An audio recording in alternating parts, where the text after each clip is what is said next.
She was 55, betrayed, alone, cheated out of her life's work by the man she once loved and trusted. He was 40, brilliant, ruthless, and completely unprepared to fall in love with the ethics consultant sent to expose his empire. But what began as conflict became respect. What started as silence became love.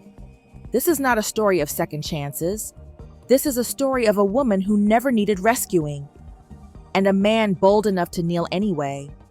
This is an AMBW love story of redemption, dignity, and grace that doesn't run out. Let's dive in. Soft piano weaves through a slow-moving shot of Seoul waking up. Skyscrapers shimmer beneath early morning mist.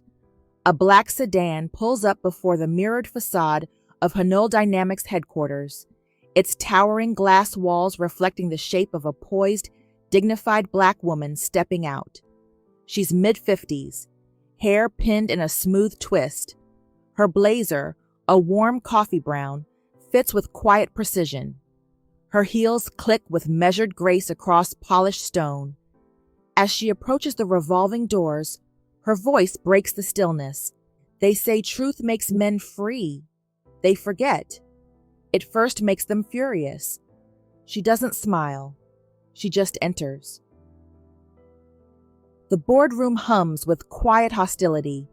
12 men, clean-shaven, sharp-suited, all local, sit around a long table. None of them look impressed. At the far end sits Yong-sun Park, 40, founder and CEO. Clean lines, calm face. He doesn't look up as he speaks. "You've reviewed our compliance files for 2 days," he says. "I assume you found something impressive." Imeida Johnson doesn't smile either. "Not impressive," she replies, cool and clear. "Alarming." She reaches for a folder and slides it across the glossy table. Behind her, a screen lights up with charts. Offshore transfers, duplicated vendor invoices, charity accounts rerouted. The kind of data that doesn't lie. "These aren't isolated mistakes," she continues. "They point to sustained internal manipulation." "Your scandal wasn't a surprise, Mr. Park. It was the result." A sharp inhale. 2 of the younger board members stiffen. One glances nervously at the door. Yong-sun lifts his gaze at last, slow and deliberate. "You're implying my executives are thieves?" Imeida meets his eyes. "I'm implying you stopped looking once the numbers looked good." Dead silence. Someone at the table chuckles soft and awkward, but quickly stops when Yong-sun turns to him. Expression unreadable. He stands. "Meeting adjourned," he says flatly. "Ms. Johnson, your services are no longer required." He walks out without another word. Imeida doesn't argue. She gathers her folders with quiet precision and walks calmly to the elevator. But once inside, the reflection staring back at her in the mirrored walls is tired. Her hands tremble, just slightly. She closes her eyes and exhales. "If I must lose another job to keep integrity," she whispers, "so be it." Across the building, Yong-sun stands at the floor-to-ceiling windows of his office. He doesn't move. The city stretches beyond the glass, blinking and alive. But his mind replays her words. "You stopped looking once the numbers looked good." He begins to type something into his laptop. Stops, deletes it, presses the intercom instead. "Get Miss Johnson before she leaves the building." Imeida is nearly out the front doors when an assistant hurries over, breathless. "Miss Johnson, Mr. Park would like to see you. Now." She pauses, glancing up at the building's reflection in the glass, then nods. Back upstairs, the office lighting has dimmed. The skyline is bathed in evening blue. Yong-sun leans against the desk, jacket off, sleeves rolled just enough to seem intentional. The man is polished but calculating. Everything controlled. "You made half this company flinch in 20 minutes, he says, voice low. "Impressive." He steps away from the desk, pacing slowly. How do you plan to survive them for 6 months? Imeida doesn't shift. By remembering I'm not here to make friends, she replies. Just sense. He stops and turns. There's something different in his eyes now. Not anger, not even curiosity. Recognition. He studies her face. Her age doesn't bother him. It impresses him. Then you'll report directly to me. She blinks once. Excuse me? If someone has the courage to challenge me in front of my board, he says, I want that courage in my office, not outside it. She considers him for a long beat. And when that courage disagrees with you again? Yong-sun smiles. Not wide, just enough to reveal the edge of something genuine. Then I'll listen harder. There's no flirtation in the room, only truth. Quiet, clean, and full of tension. He returns to his desk. Welcome to Hanul Dynamics, Miss Johnson. Outside, the night is colder. Imeida walks past the lights, past the sidewalk murmurs, past the weight of history. Her curls shift gently in the breeze as she glances once more at the tower behind her. There's no pride in her expression, only clarity. Truth made one man furious today. Tomorrow, we'll see if it makes him free. The Hanul Dynamics executive floor is quiet. Imeida sits alone in a glass-walled conference room, reviewing reports with a red pen. Precise strokes, clean margins, no wasted ink. The door opens. Yong-sun walks in without ceremony. He's in a crisp navy suit today, collar slightly open, holding 2 steaming coffees. He places one in front of her. No words. She doesn't thank him. She doesn't sip. You were right, he says simply, sliding a new folder across the table. 3 executives. Quiet removals. No lawsuits. She flips the folder open, reviews the names, clicks the pen shut. Good, she says. There's a pause. Then Yong-sun takes out an envelope, sets it beside her file. A personal bonus. Discretion clause included. You'll be paid double to keep the specifics of your audit private. The rest of the board already signed off. She doesn't even open the envelope. Instead, she looks up at him. Finally. Her expression is unreadable, but her voice is steady. I don't take hush money. Not from enemies, and not from employers. Yong-sun studies her. This is the 3rd time she surprised him in 48 hours, and he's starting to like it. He leans back against the table. You know, he says, more softly, everyone wants something from me. Money, power, contracts, favors. He pauses. Except you? Imeida doesn't respond. She just pushes the envelope back toward him, untouched, and walks out. Later that morning, the executive floor is buzzing. She hears her name more than once, always in whispers, usually in Korean. Words she doesn't catch, but doesn't need to. She's used to men who think quiet women are weak and older women are disposable. She keeps her head high. That afternoon, she steps out for a break. A tiny neighborhood chapel stands wedged between 2 modern buildings, its tiled roof faded by time. Inside, it's quiet. Sparse pews, no candles, no choir, just light filtering through dust and wood. Imeida sits alone, 3rd pew from the front, not praying out loud, not crying, just still. Her purse rests beside her, unopened. She stares ahead at the simple wooden cross nailed to the wall. A soft breeze comes through the cracked side window. Her lips move. Not enough for anyone to hear. Lord, help me not become hard, just because they are.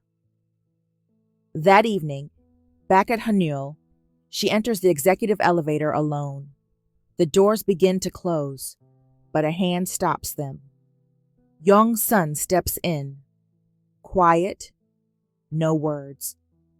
They ride in silence, the floors ticking down. He glances over at her, I was wrong to assume you'd take the bonus, he says. You weren't wrong, she replies, eyes forward. You were just testing the wrong person. He exhales a dry laugh. I'm not used to being told no. Then let this be good practice. The elevator dings. She steps out. He watches her leave, eyes fixed on the space she occupied. Night falls. Imeida sits in her hotel room, lights low, feet out of her heels. She's reading over a late Hanul case report on her tablet. Suddenly, a notification pops up. A news alert from a Korean business site. CEO Soo-jin Kim to speak at Global AI Tech Summit in Gangnam. Topic: Ethical Innovation in Emerging Markets. Below it, a smiling photo of her ex-husband in a designer suit. Still smug, still performing. Her breath stills. She taps the screen. The article loads, quotes him, praises him, calls him visionary. She leans back in the chair, screen frozen in her hand. The man who stole her company, her credit, her marriage, was now delivering lectures on ethics. Her jaw clenches, but she doesn't cry. She just whispers one word, more command than plea. God, don't let me become bitter. Her tablet slips to her lap. She closes her eyes. The sun is beginning to set over Seoul. Imeida sits in the modest hotel lounge, sipping tea alone. Her eyes drift toward the mounted TV playing muted news in Korean. Just background noise until a familiar name flashes across the screen. Soo-jin Kim, guest panelist on AI and ethics. She stills. The anchor gestures toward a video feed of the tech conference, and there he is. Soo-jin, her ex-husband, smiling behind a sleek podium, trim polished, surrounded by applause. The volume is low, but she doesn't need words. She knows that smile, that rhythm, that manufactured warmth.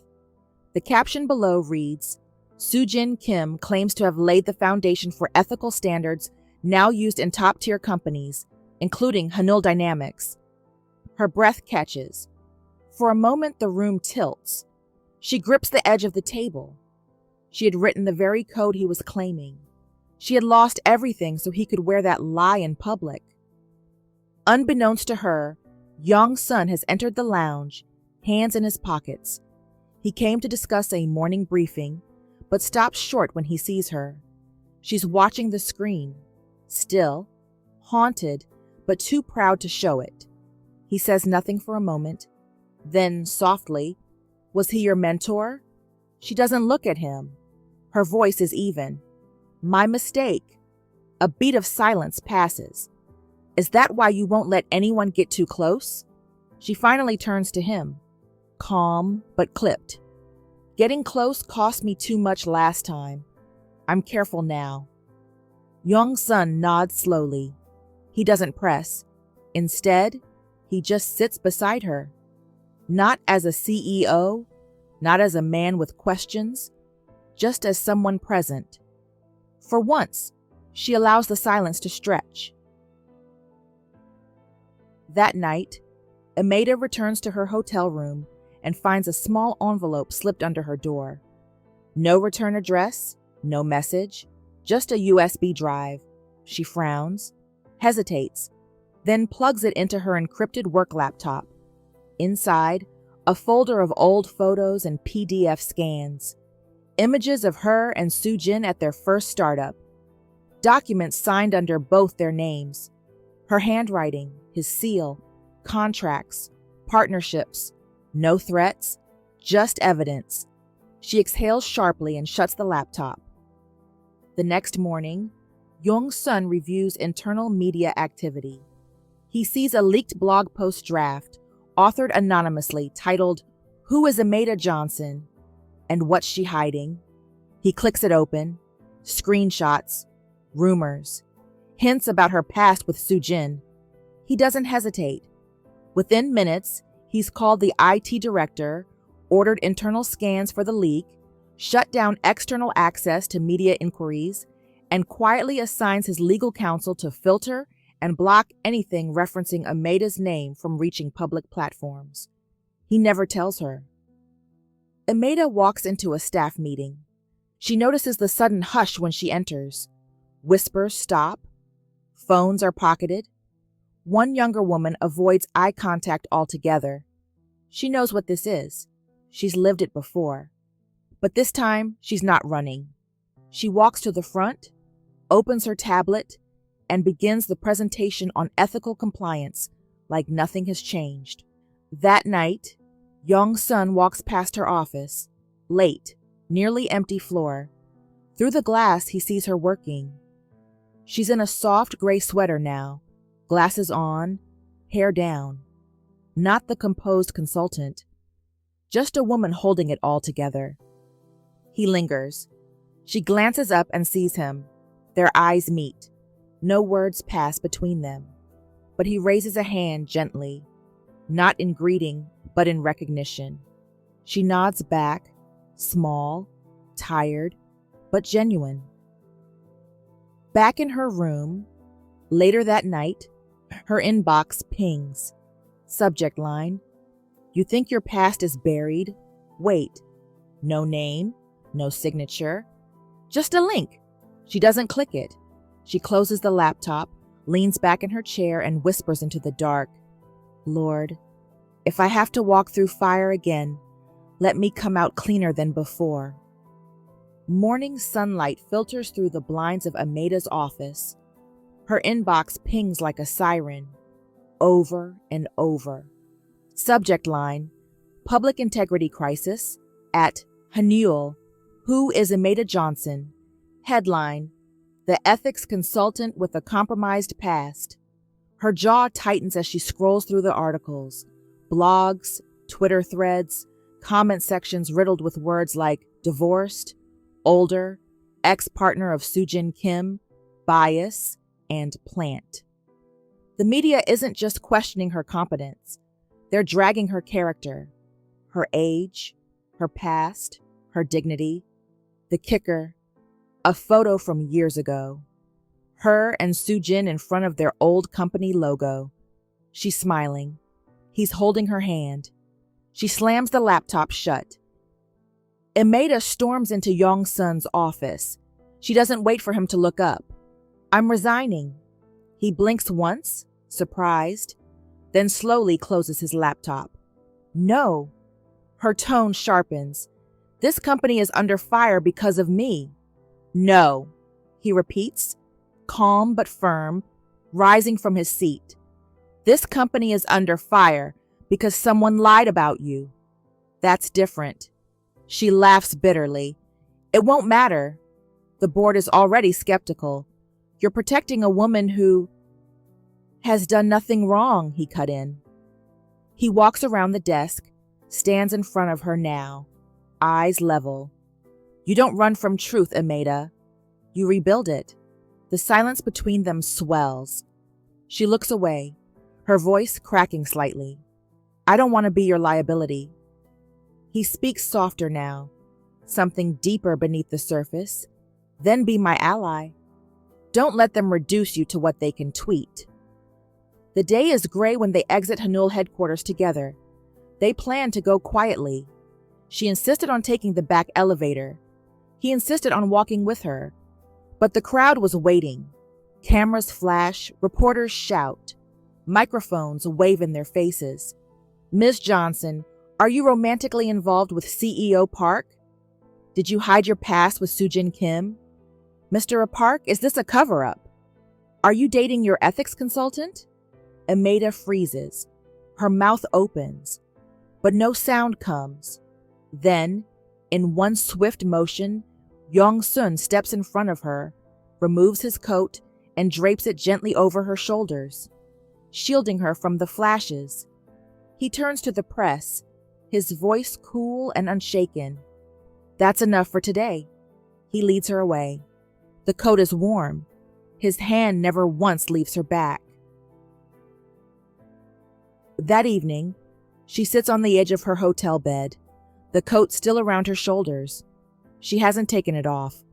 Her phone vibrates. New headline: CEO Park Scene Shielding. Mystery Woman from Media Storm. Ethics or Romance. Subheader. Sources suggest Imeida Johnson is more than a consultant. She lets the phone fall to the bed. Outside the window, Seoul glows quietly. She feels the weight of history closing in again. This time not from Sujin, but from the world itself. Back at Hanul, Yong-sun stands at his own office window. He sees the same city, but his thoughts are only of her, of the way she looked when the press swarmed, of how she stood still when most would have broken. He exhales slowly. "You're not my scandal," he whispers into the quiet. "You're the only clean thing in this company." The boardroom was colder than usual. Senior executives sat lined in suits like armor. A few avoided eye contact. A few didn't bother. The headlines had done their job. CEO Park's ethics advisor exposed. Romance or corruption? The older woman behind the curtain. Imeida sat with her back straight, hands folded, lips calm but unreadable. Then the chairman of the board spoke. "She's become a distraction." The markets responded. Investors are jittery. Her presence is no longer beneficial. Yong-sun didn't look up from the document in his hand. "She's not leaving." Silence. One director leaned forward. "This is not personal, Mr. Park. It's optics." He finally looked up. "Then change your lens." Another exec scoffed. "The company's reputation will remain intact," Yong-sun cut in, "because unlike our former COO, she didn't reroute funds to cover private equity fails. She didn't bury internal reports. She didn't fake partnerships with charities we've never donated to." He dropped the document onto the table. It landed like a gavel. "She's the only reason this company still has a functioning ethics department." No one moved, no one breathed. Yong-sun turned to Imeida, his voice steady but loud enough for the room to hear. "And if this board can't handle a consultant with integrity and age in equal measure, then I'll start shopping for a new board." She didn't blink, but inside her chest something cracked, something that had been sealed for years. After the meeting, she found him on the rooftop terrace. Seoul lay behind him in sweeping blue-gray light. A glass of untouched coffee rested on the ledge. "You shouldn't have done that," she said. He didn't turn around. "They were wrong. They're all so powerful. So am I." She stepped closer, arms folded. "You really don't care what people are saying about us?" He finally turned, eyes locking onto hers. "People will talk." She held his gaze. "You think that doesn't matter?" "No," he said quietly. "I think I'm not 13. The way he said it, so dry, so direct, broke through her defenses more than any poetic line could have. She laughed, just once, caught herself. "This isn't a joke, Yong-sun." His voice was quieter now. "I know. But I also know you've built a life so carefully. You don't know what it feels like anymore to let someone believe in you." She turned away. The wind tugged softly at her hair. "I'm not the woman people expect you to stand beside." He didn't hesitate. "Then let's stop caring who they expected and start building something they didn't see coming." She walked back to her hotel that night with a strange ache beneath her ribs, the kind that wasn't grief, but wasn't quite joy either. Something was shifting. Her phone buzzed as she entered her room. A new message. Unknown number. A name that hit harder than any headline ever could. "Sujin. Still in Seoul, I hear. Can we talk? Dinner? Tomorrow? No agenda. Just peace." The timestamp was current. He knew she was here. And now he wanted a seat at her table again. Imeida stood in her hotel window. Yong-sun's words echoed in her head. Let them talk. But another voice whispered behind it, an older one that had once promised her love, then used her name, her work, her life. The city buzzed below, but her silence was louder. The restaurant was quiet, expensive, and dim, the kind of place built for men who like to be seen repenting under soft lighting. Imeida arrived first. Black dress, simple pearl earrings, no jewelry meant to impress, no perfume designed to forgive. She didn't come to make peace. She came to end the noise. At exactly 7 o'clock, Soo-jin Kim walked in. Older now, but still holding himself with the confidence of a man who had rarely been told no. He smiled, like he'd been waiting years for her to turn around. "Still beautiful," he said, taking his seat. "You haven't changed." Imeida poured herself water. "You have." A flicker crossed his face. Not pain, just irritation disguised as charm. "I deserved that," he said smoothly. "I was young, foolish. I see things differently now." She leaned back, calm and steady. "What do you see, Soo-jin?" He folded his hands. "I see potential. You've rebuilt your reputation. You're respected in circles I can't reach anymore. Imagine what we could do together. Ethically, professionally." She smiled faintly. "You want my network access." He froze, mask slipping for half a second. "Come now, Imeida," he said, leaning forward. "Don't reduce us to transactions. I was wrong, yes, but we made something powerful once." She looked at him the way one looks at a ghost, with recognition, but no attachment. "Power built on betrayal doesn't last," she said softly, "and I'm not interested in rebuilding ruins." The waiter approached. "Ma'am, another guest has arrived for your table." Imeida frowned. "I didn't." "Actually, I did," came a familiar voice. Both turned. Yong-sun Park stood at the entrance, composed, confident, dark gray suit perfectly pressed. Soo-jin's smile faltered. "Mr. Park," he said slowly, "how unexpected." Yong-sun's gaze never left Imeida. "I heard there was a dinner concerning Hanul's reputation," he said.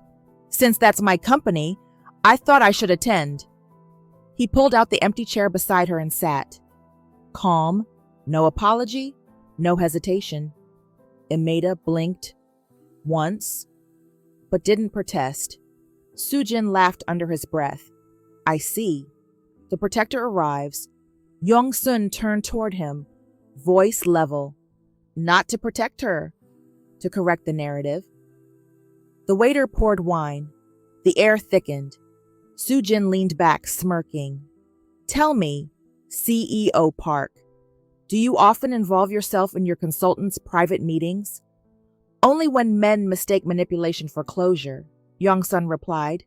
Soo-jin's grin tightened. "Careful. You're speaking to a man who helped write the ethics your company runs on." Yong-sun tilted his head. "Helped write or helped steal?" The table went silent. Even the waiter froze mid-step. Yong-sun's voice dropped lower. "You built your empire by taking the work of others. You destroyed one of the best minds in this industry, and she still walked in here calm enough to forgive you. That's something I'll never understand." Imeida's fingers stilled around her glass. For a fleeting second, her composure cracked. Not from shame, but from the quiet shock of being defended in public. Soo-jin forced a laugh, desperate for control. "Forgive me if I find this amusing. You think this woman still has the fire for your world? She's twice your age." Yong-sun didn't blink. "Then I'm twice as blessed." The words hit the table like thunder muffled by velvet. Imeida froze. Her eyes met his, a slow rush of emotion she couldn't name. Not romance, something deeper. Recognition. Soo-jin went pale, then furious, but couldn't form a reply. Yong-sun stood, buttoned his jacket, and extended a hand to Imeida. "Dinner's over," he said quietly. "You don't owe ghosts an audience." For a heartbeat, she didn't move. Then she placed her hand in his, steady, unafraid, and stood. Flashes exploded before they even reached the valet. Cameras, voices, reporters. CEO Park. Is this your mystery woman? Ms. Johnson, were you dining with both men? Are you in a love triangle? The chaos was instant. Without thinking, Yong-sun's arm slipped around her shoulders, pulling her close enough that his voice could cut through the noise. Eyes forward, he murmured. I'll handle it. She didn't argue. For the first time, she let him lead. The car door shut behind them, blocking out the storm of camera flashes. For a long second, neither spoke. The air between them was tight, alive, with everything unspoken. She finally whispered, "You shouldn't have come." He turned, his expression soft but unrepentant. "Maybe not," he said, "but I don't regret it." Outside the car window, flashes still burst like lightning. On one camera screen, frozen mid-frame, Yong-sun's hand holding hers, Soo-jin blurred in the background, fury on his face. The image spreads online within hours. By morning, the world will have its own version of the truth. Seoul woke to a headline it didn't deserve. CEO Park, ethics advisor, and ex-husband in secret dinner scandal. Subhead: Romance, Power, and the Price of Integrity. By noon, the company's share price had fallen 5%. By evening, 20 journalists were camped outside Hanul Dynamics. And by nightfall, the board's silence was louder than its loyalty. Inside her hotel room, Imeida watched the chaos unfold on her phone. Yong-sun's name trending, her own photo blurred beside his. Every click, every headline carved guilt deeper into her chest. Yong-sun stopped taking her calls. Not out of anger, out of strategy. He'd ordered his team to reroute inquiries, isolate communications, and remove her name from all company press statements. To the public, it looked like distance. To her, it felt like abandonment. She replayed his last words in the car that night. "Maybe I shouldn't have come, but I don't regret it." Now she wondered if he did. Days blurred. Her appetite vanished. She spent hours on the balcony, watching Seoul's endless lights flicker like judgment. When the rain came, she welcomed it. At least it matched the noise in her heart. She spoke softly into the air, the way only people who've suffered twice learn to pray. "Lord, if I've become the reason someone good is falling, teach me what to do. If silence is the price of peace, then let me be still. Just don't let me harden again." Her voice cracked on the last word. Across the city, Yong-sun sat in his dark office. His tie was gone, sleeves rolled, laptop open to stock updates and headlines. He told himself staying away would protect her, but the truth sat beside him in the quiet. He missed her voice more than he feared the fallout. He stared at the glass walls around him. His reflection looked back. Tired, lonely, rain trickling down the window like tears he wouldn't allow. "You told me to find peace," he murmured to the empty room. "You never said it would be without you." He grabbed his coat. Rain drenched Seoul that night. Hard, merciless, cleansing. Inside her room, Imeida sat by the window, tea untouched, eyes following the streaks of water down the glass. Each drop caught the city's neon, bending light into colors that felt too hopeful for how she felt. Then, a knock, soft, hesitant. She froze. Another knock, louder this time. She rose slowly, heart pounding, unsure if she was ready for whatever waited on the other side. When she opened the door, she gasped. Yong-sun stood there, soaked to the bone, hair plastered to his forehead, breath unsteady. His eyes found hers, full of something fierce and raw and unguarded. For a long moment, neither spoke. Then, voice low and breaking with relief, he whispered, "You told me to find peace." He stepped closer, rain dripping onto the floor. "I found you." She stood frozen, one hand gripping the doorframe, the other trembling at his side. And for the first time since everything began, she didn't correct him. She didn't speak at all, because the truth was, he had. The rain kept falling. Outside, the city lights blurred through the window like brushstrokes of grace.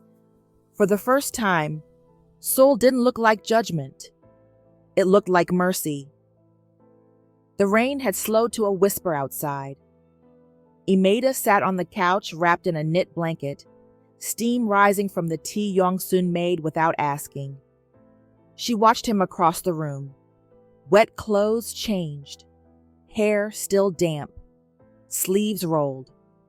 He looked like someone who'd fought a storm and hadn't decided if he won. He paced once, then stopped, hands in his pockets, heart in his throat. "I didn't come here for closure," he said. "I came because silence felt heavier than scandal." She didn't respond, just listened. He stepped closer. "I don't care how it looks. I don't care how they spin it. I've been more myself around you in 2 months than I've been in 15 years. She looked away. "Yong-sun, I'm not asking for an answer. I just needed to say it." His voice softened. "I love you. Not in theory, not as gratitude. I just do."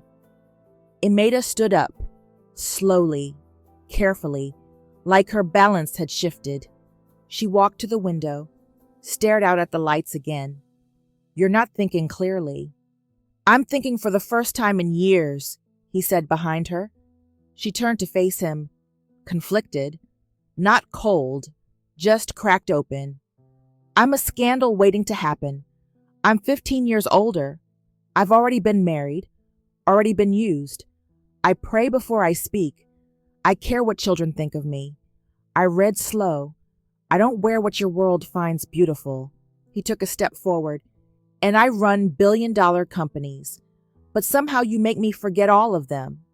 You talk like silence has weight. You listen like prayer is power. And you made me want to live differently, without ever asking me to." Tears welled in her eyes. "You have no idea what they'll say if this becomes real." "I don't need them to say anything," he said. "Just you." She reached for his hand, not to pull him closer, but to stop herself from doing just that. Their foreheads nearly touched. The room went still. She whispered, "If I kiss you now, I won't be able to pretend it was anything less." "I don't want pretend," he murmured, but neither of them moved. And after a long moment, they stepped back. At the exact same time, not from fear, from reverence. The next day, early morning, coffee on the stove, both quietly dressed. She walks him to the door, her fingers brushing his coat lapel. He leans in but stops himself, just looks at her with a promise in his silence. "I'll see you at the conference," she says. He nods once. At noon, Imeida receives a thick envelope at her hotel front desk. Inside, a letter from Soo-jin and copies of old contracts, legally gray areas that, out of context, suggest she may have engaged in unethical practices during her early years building with him. Fabricated timelines, selective clauses, a single note, "Tell your boyfriend to back off, or I start talking." She exhales slowly, no tears, just quiet rage. Conference prep room. Yong-sun reads the documents and Imeida slides across the table. His expression doesn't change, but something behind his eyes sharpens. He calls his legal counsel within the hour. Files for a preemptive injunction. Authorizes a forensic audit of Soo-jin's personal accounts. Contacts a former journalist friend with a buried expose on Soo-jin's offshore dealings. He does all of this without raising his voice once. The conference room is buzzing. Executives, international press, live feeds. Yong-sun takes the stage, greets the audience. He looks impeccable. Voice strong. Imeida watches from the wings. He begins the keynote, Ethics aren't policies. They're people. And people, when mistreated, remember, the ledger of the heart is not so easily erased. A few people nod, some shift, unsettled. But just as he reaches for the next slide, his breath hitches. He wobbles, grips the podium, then collapses. Gasps fill the room. Cameras flash. Staff rush forward. Imeida bolts from the side of the stage, kneels beside him, clutching his shoulders. "Yong-sun," she cries, "stay with me. Please, stay." His eyes flutter, unfocused. His lips part as if to speak, but no sound comes. And then everything went black. The sterile hospital corridor was hushed. Fluorescent lights hummed softly. Imeida sat upright in the corner chair, her coat draped over her lap. Yong-sun's watch held loosely in her hand, the only thing they removed before rushing him into emergency care. She hadn't slept. Her phone buzzed with updates, emails, investor alerts. She answered none of them. All she could see was the moment he collapsed. Her running forward, shouting his name, knees hitting the stage floor in front of a world that didn't know what he meant to her. She didn't care who saw. She just wanted him to open his eyes. Yong-sun stirred hours later. The machines beeped gently beside him. His skin was pale. His shirt was gone, replaced by a hospital gown and IV drip. Imeida sat by his bedside, her fingers laced around his. His lips moved first. "Sorry." She leaned in, brushing hair from his forehead. "For what?" "Didn't want you to see me fall." Her voice broke as she whispered, "But I'm still here." His eyes fluttered open, dazed, unfocused, but somehow holding only her. He tried to smile. "I had a dream," he murmured. "You were wearing white. I think I asked you something stupid." Imeida blinked, caught between a laugh and a tear. "Let's hear it." He smiled faintly. "Marry me before I wake up, or I might lose courage." She exhaled a breath she didn't realize she was holding. "You're awake, Yong-sun." "I know," he whispered, "but maybe say yes anyway." She didn't say yes, not with words. She just brought his hand to her cheek, eyes shining, and held it there. He closed his eyes again, not unconscious, just resting, and whispered, "Then I'll ask again tomorrow." Meanwhile, across the city, Soo-jin entered a private media office with a flash drive. Inside were manipulated documents, emails from a decade ago, phrased carefully to suggest Imeida once siphoned funds into a side account during her time with him. They were real files, but their context was a lie. He placed them on the table. "Spin it clean." "Just enough smoke," he said. "Let the world guess the fire." Back at the hospital, Imeida sat beside Yong-sun as he slept. The night sky outside flickered with city light. She wrote in a small notebook, her thoughts, her fears, her prayers.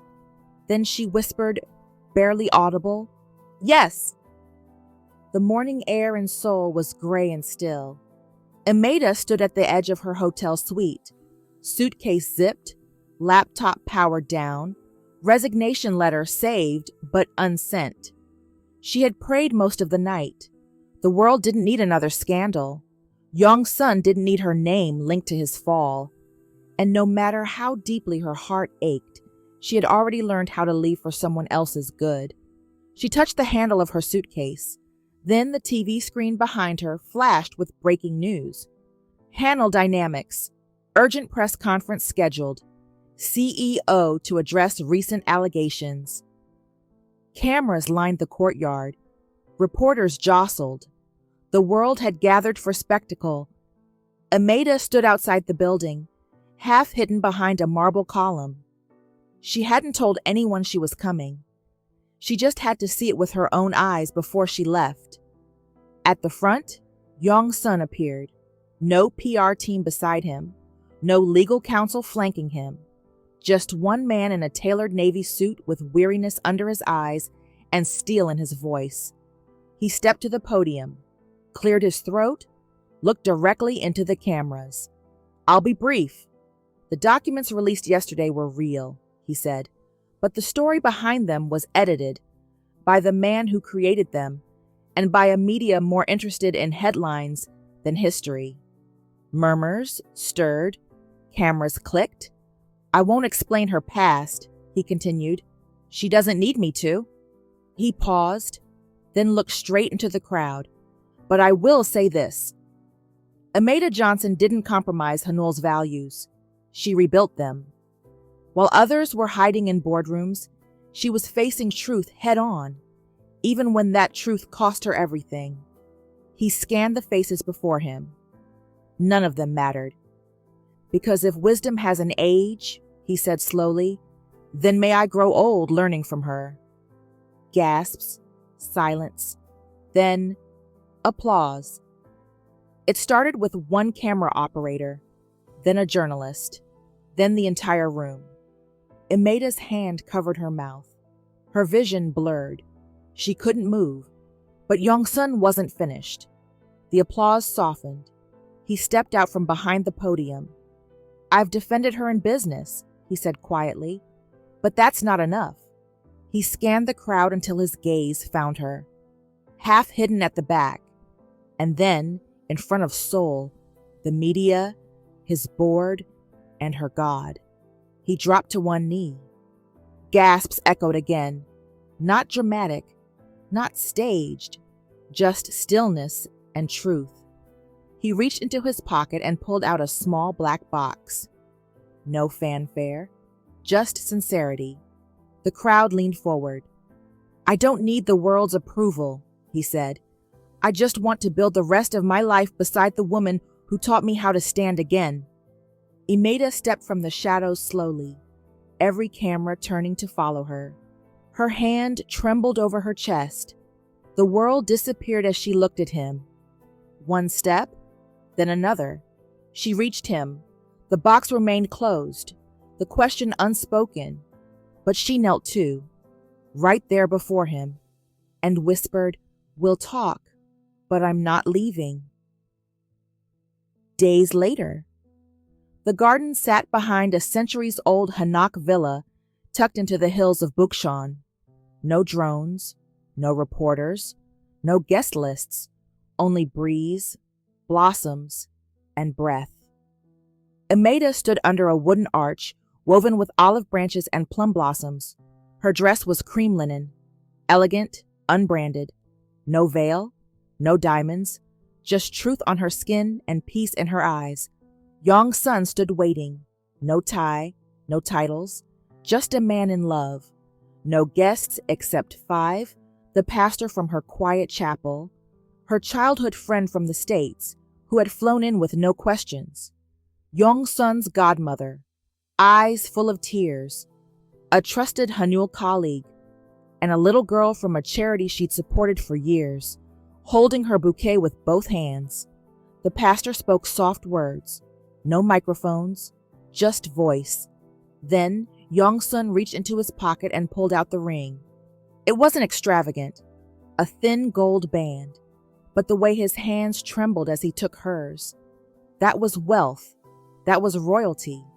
He didn't ask her name or her promise. He just whispered, "No empire, just eternity." A breeze danced between them as he slid the ring onto her finger. Cherry petals drifted through the air, subtle, not cinematic, as if heaven wanted to mark the moment, but not interrupt it. She closed her eyes and finally said it. Yes. There was no cheering, no confetti, just Yong-sun pulling her hand to his chest, holding it over his heart, and the rest of the world, forgotten, at a distance, far enough not to intrude, but close enough to feel the ache. Soo-jin Kim stood beneath a willow tree, unseen. He watched the woman he once betrayed, radiant not because of makeup, but because of peace. He watched the man he once mocked, kneeling in reverence, not to beg, but to honor. Sujin said nothing, just lowered his head and walked away. As the ceremony ends, Yong-sun and Imeida walk through the garden, fingers laced, gold glinting in the soft sunlight. Cherry petals follow them down the stone path. A new season, no audience, just covenant. The days after the wedding. The first morning was quiet. No photographers, no press vans, just sunlight creeping across a small Seoul apartment and the scent of cinnamon pancakes warming the kitchen air. Imeida stood at the stove in a cotton robe, her hair tied back loosely. She hummed under her breath. Not a song, just contentment made melodic. Yong-sun wandered in barefoot, half awake, tie draped around his neck but still undone. He said nothing, just reached over her shoulder and stole a pancake straight off the cooling plate. She caught his wrist mid-bite. "You're not slick," she murmured. He grinned, cheek full. "Didn't say I was." She gave him a mock glare, then softened, leaned in, kissed his cheek, and let him go with his prize. Later, in front of their bedroom mirror, he fumbled with his tie. Again. Imeida stepped in behind him and quietly took over. No instructions, no need. Their hands overlapped for a second, her fingers deft and steady, as if they'd been tying his knots forever. Their eyes met in the mirror. Not passion, not performance, just trust woven through routine. Evenings were their favorite. They sit on the rooftop terrace with mismatched mugs, hers with chipped paint, his still bearing a company logo from 5 years ago. Seoul stretched out behind them, a skyline that had once symbolized ambition, now softened by the sound of their laughter. Sometimes he'd bring her stories from work. Sometimes she'd bring him silence.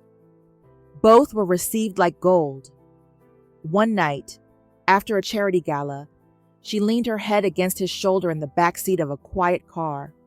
Her eyes closed, heels kicked off, soul at ease. His hand found hers, not clinging, just covering, as if shielding it from anything the world might still dare to throw. No words passed between them. None were needed. On Sunday, they slipped into a side door of a tiny Korean church on the outskirts of Mapo-gu.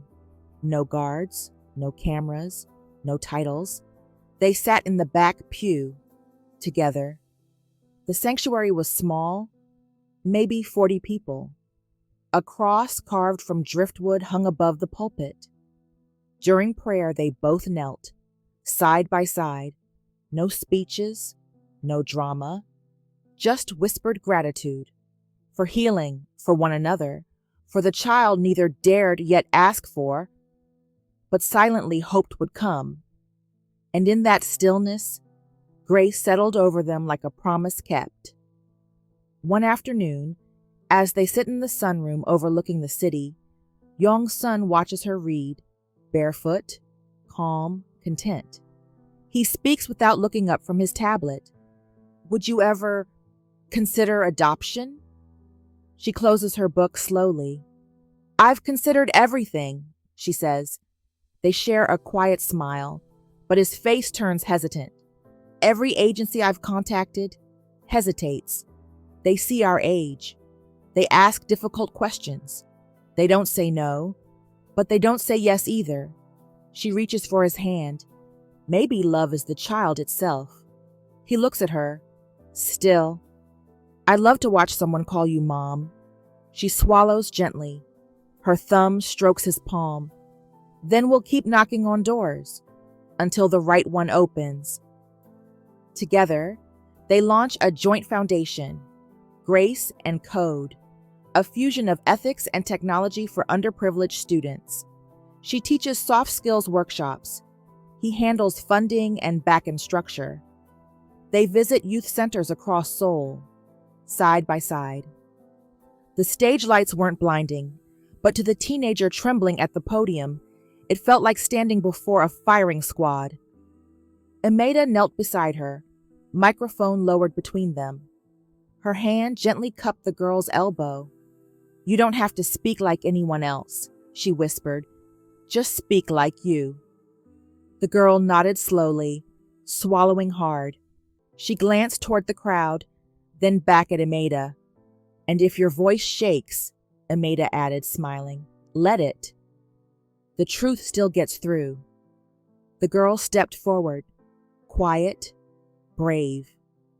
Yong-sun stood at the back of the auditorium, arms folded, watching the scene unfold. Not as a CEO, but as a husband. His eyes didn't move from Imeida. Later that afternoon, the two of them visit a neighborhood school barely held together by donations and determination. When Yong-sun entered the classroom with 12 gleaming laptops, the room exploded in gasps and applause. Children clapped, teachers bowed repeatedly, and one boy simply hugged the box and refused to let go. The principal cried, quietly, behind his desk. Imeida leaned against the doorway, arms crossed, eyes warm as she watched Yong-sun kneel beside one of the kids and help plug in the charger. "I used to think your empire was built on code," she murmured to him as they passed in the hallway. "Now I think it's built on this." He gave a soft laugh. "Honestly, I think mine just started."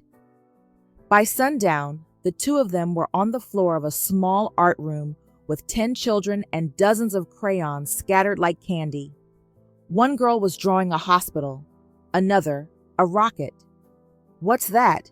Imeida asked, pointing at a picture filled with purple swirls. The boy grinned. "It's what I want to be." Yong-sun raised a brow. "And that is?" "A cloud tamer." They laughed, not at him, but with joy so pure it needed no explanation. Crayon dust coated Yong-sun's suit pants. Imeida had paint smudged on her cheek. And as they sat surrounded by children dreaming out loud, she caught his gaze from across the room. No words passed, just the silent, powerful agreement between two people who had lost much, and were slowly building something better than legacy, a life worth passing on. The afternoon heat hangs heavier than usual. They're at a rooftop youth center surrounded by chatter and sunshine. Imeida's mid-sentence with a group of young women when her hand drops the marker. The sound barely registers, but her knees buckle softly. The fall is quiet, controlled, but enough. Gasps rise. Staff run forward. Yong-sun pushes through the crowd, panic on his face for the first time since the collapse that nearly ended him. He drops to her side, cradling her gently, his hand against her cheek. She's pale, her eyes open, unfocused. "I'm fine," she whispers. But she's not, and he knows it. Ambulance lights reflect in Yong-sun's eyes as he watches the medics lift her into the van. He doesn't speak. He just climbs in after her, holding her hand like it's a lifeline, and silently praying this isn't the cost of new beginnings. The antiseptic white of the hospital walls felt colder than usual. Yong-sun paced while doctors examined Imeida behind closed doors. He didn't take calls, didn't answer texts. His wedding band caught the overhead light as his fingers trembled. Finally, a nurse opened the door. "She's awake," she said gently, "and she asked for you." Imeida lay propped against the bed, IV in her arm, color slowly returning to her face. A doctor stood at her side, expression calm but cautious. Yong-sun entered and rushed to her without hesitation, gripping her hand like he was afraid she might vanish. "I'm fine," she whispered. "Just listen." The doctor cleared his throat. "We've run the test 3 times," he said. "Everything is consistent." Imeida looked at Yong-sun. "I'm pregnant." The room didn't spin. It stilled. Yong-sun blinked once, twice. "Pregnant?" She nodded, eyes wet. He looked at the doctor, searching for logic. "She's 55. "I know," the doctor replied, And that's why it's considered high risk. But it's not impossible. Her vitals are strong. We'll have to monitor everything closely. Stress, blood pressure, nutrition, rest. And then he broke. Yong-sun covered his mouth with one hand and let the tears fall openly, silently. The kind you don't try to hide because they were born from love, not weakness. When he finally spoke, his voice cracked. God writes strange algorithms. Imeida reached for his face, brushing her thumb beneath his eye, and somehow they run perfectly. That night, they sat side by side in the hospital bed, her head resting against his shoulder, his hand resting protectively over her stomach. They said nothing, because some miracles don't need commentary, just gratitude. Somewhere across the city, a nurse's assistant snapped a blurry photo of the monitor during the OB consultation. The file was sold before the shift ended. By sunrise, the tabloids erupted. Breaking! CEO Yong-sun Park's 55-year-old wife reportedly expecting. Medical miracle or reckless risk. Baby at her age? Ethics consultant makes headlines. Again, the headlines weren't cruel, yet, but the buzz had begun. Imeida scrolled the articles from her hospital bed, lips pressed together. She didn't flinch. She didn't cry. She simply closed the browser, placed her phone on the nightstand, and curled into Yong-sun's arms. He kissed her temple. They don't get to define what's worthy. A new ultrasound image rests beside the Bible in her drawer. Life forming where there was once only closure. Hope breathing again. Quiet, but undeniable. The media didn't soften. Within days of the pregnancy leak, talk shows were debating her morality. Opinion columns dissected her motives. Hashtags multiplied. Hashtag too old to mother. Hashtag ethics scandal continued. Hashtag CEO and the wife. People had opinions, loud ones. I admire her, but she's not thinking clearly. Poor child. What kind of mother starts at 55? She probably pressured him into it, or worse, it's staged. Imeida stood in the grocery store with a scarf tied around her head and sunglasses on. But the whispers still found her. She doesn't look pregnant. She's just doing it for headlines. Is that really her? She didn't react, just kept walking. But when she got back to the car, she gripped the steering wheel and sat in the silence until the tears stopped coming. That evening, Yong-sun posted a rare personal statement online. Every system I've ever designed, security, encryption, automation, was to protect something valuable. Imeida Johnson is the most valuable thing I've ever loved. You're free to mock our age, our story, or our miracle, but you will never break her spirit, and you will never stand taller than the woman I get to call my wife. He disabled comments, not because he feared backlash, because he didn't need validation. Later that week, a small envelope arrived at their home. No logo, no markings, just her name. In handwriting she hadn't seen in years, Soo-jin Kim. Inside, no manipulation, no request for meetings, just an apology. I watched you at the garden. You were never the problem. I was. I used your name, your labor, your love, and spent it all for applause. Now I live quietly, and finally, honestly, I won't trouble your peace again. No reply needed. But if grace still lives in you, I ask it. She closed the letter, pressed it between the pages of her Bible, and whispered to the silence, "You're forgiven." That night, rain began to fall. Heavy, relentless. Seoul glistened under lightning as thunder rolled through the hills. Yong-sun read aloud beside her in bed, one hand resting gently over her belly. She smiled. He kissed her fingers.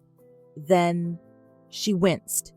Not just pressure, something sharper. She breathed in, then again. Then her face changed. Yong-sun.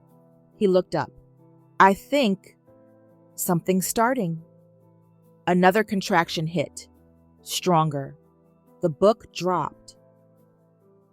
They rushed through the apartment in half light, thunder rumbling outside, the hospital bag, the keys, her hand in his, the elevator door closing. Outside, the storm pounds the windows. Inside, something new prepares to arrive. The storm turned Seoul into glass.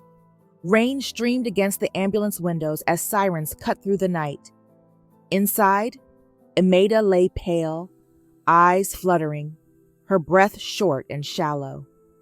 Yong-sun held her hand the entire ride, forehead resting against it. Stay with me, he whispered. Stay. At the hospital, doctors rushed around her, machines blinking, voices sharp, blood pressures rising, contractions irregular. We'll have to do an emergency C-section, now. Yong-sun stood frozen outside the glass. Then a nurse looked up. She'll need to be unconscious. You'll have to wait out here. He didn't argue, he nodded. And then, he was alone. Time became meaningless. The storm raged outside, but inside, everything went still. Yong-sun stood in the hallway, leaning against the wall, head down, hands clasped, no rehearsed words, no performance, just one simple whisper, God, you gave her back to me once. Please, let both of them come through. A tear slid down his face, the first since she collapsed, the first he didn't wipe away. Nearly an hour passed. Then the double doors opened. A nurse stepped out. She made it, she said, smiling. They both did. Yong-sun exhaled like he'd been holding his breath for years. Inside the room, Imeida lay in recovery, weak, glowing. He entered slowly, quietly, as if reverence was required. She opened her eyes the moment she felt him there. I told you I wasn't going anywhere, she murmured. He laughed, short, broken, joy-filled. Then she nodded toward the small bassinet by her bed. Go on. She's waiting. Yong-sun walked to the bassinet. Inside, a tiny girl wrapped in white, her eyes closed, her chest rising in small, strong breaths. He bent low and for a long moment said nothing, just looked. Then, voice cracking, he whispered, Ahanal grace. He looked at Imeida. It means heaven's grace, because that's what you both are. She smiled through tears, reaching for his hand, and that's when he broke again, not from fear, but from fullness. The next morning, a single photo was released from their team. Nothing extravagant. Just a softly lit image, Imeida in bed, holding the baby. Yong-sun at her side, forehead pressed to his wife's. The caption read, She came early, but right on time. Hanul Grace Park, 2.3 kilograms. Strong heartbeat, stronger love. In a quiet corner of Seoul, Soo-jin sat alone in a modest apartment. No assistants, no power, just silence. The TV flickered in the background. The photo appeared. The name, the caption. He didn't speak, just stared, then leaned forward and whispered, barely audible, She did it. She made it. Tears filled his eyes. He let them fall this time. Not from loss, but from something closer to redemption. Sunrise paints the Han River in soft gold. There's no noise, no cameras, just light brushing the water like a blessing. A picnic blanket rests under a cherry blossom tree near the edge. On it, a small family. Imeida sits with baby Grace nestled in her arms, cheeks full, eyelashes long, the softest tuft of hair curling over her forehead. Yong-sun sets down 2 steaming cups of tea, then gently wraps a blanket around Imeida's shoulders before sitting beside her. They don't speak at first. They just look at the water, the sun, the child between them. The storm had passed. Seoul hadn't changed, but they had. Yong-sun turns to her. "You waited for peace," he says softly. She looks at him, eyes tender. "And peace waited for me." Their hands meet above Grace's blanket. The child stirs, then settles again. On the opposite bank of the Han River, Soo-jin stands at a quiet donation box. No cameras, no assistants, just an envelope in his hand. Inside, a check, a note, for Grace and code. "Use it to build what I once broke." No name signed, just a student of consequences. He slips it in, steps back, then looks across the water toward the tiny family, unaware he's there. He doesn't try to speak, doesn't interrupt. He just nods and walks away. Not toward power, but peace. Imeida and Yong-sun watch as Grace curls into sleep. "Do you miss the noise?" she asks. He chuckles gently. "I used to build empires to hear the applause. Now I hear you breathe, and I'm satisfied." She leans into his chest. He wraps both arms around her. Together, they look out over the river. The baby cradled in between them. The river glistening gold as it winds into the city. Not just a river, but a ribbon of time.